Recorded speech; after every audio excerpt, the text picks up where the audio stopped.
I got asked in a messenger if I could share the way that I make my mayo spiced chicken, which I'm going to be making tonight, so I figured I would show you the recipe.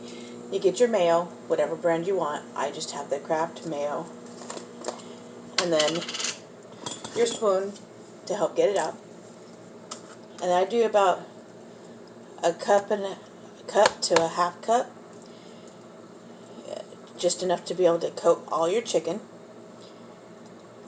So that's about a half cup. I'm going to put a little bit more in there because I think I need a little bit more. I'll leave my spoon right there. Now you're not just going to use just the mayo. I also use a tiny bit of ranch. This one's not open yet, so I got to open it. That's what long fingernails are for. There we go. We're open. Well, almost open. There we go. We're open.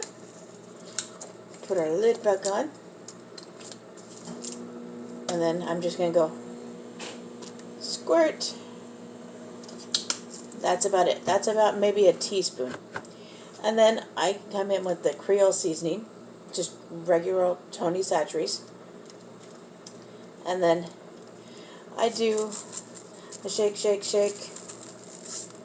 That's about maybe a half teaspoon of that. And then I just go by sight half the time.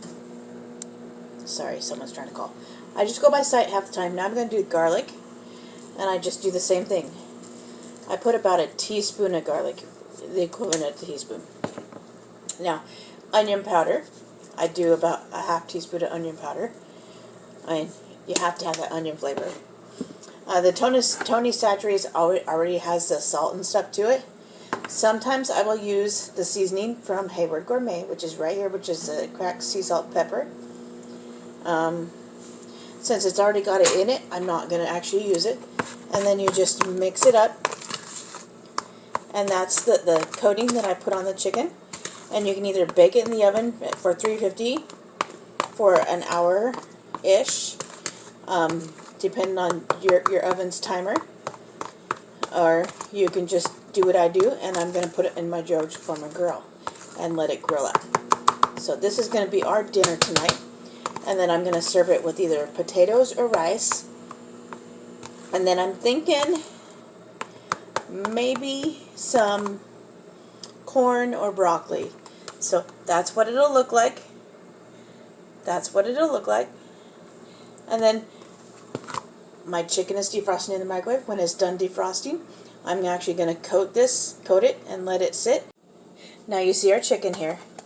I'm just going to take our little mayo ranch seasoning concoction and just kind of put it all over every single piece. I'm just getting it in here and on here, and we're just going to coat every single piece in it. I'm going to eventually get to where I'm going to start using my hands to do it. So I just plop it on here.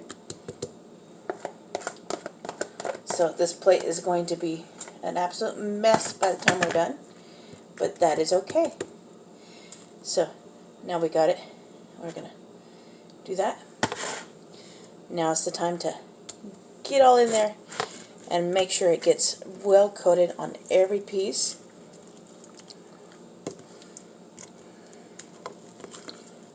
Well coated on every piece.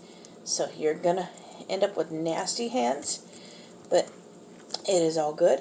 Because look at this, all this yumminess that you're putting on top of the chicken. And then when you grill it, like what I'm going to do in my George Foreman grill, it's just going to let it better soak into the chicken.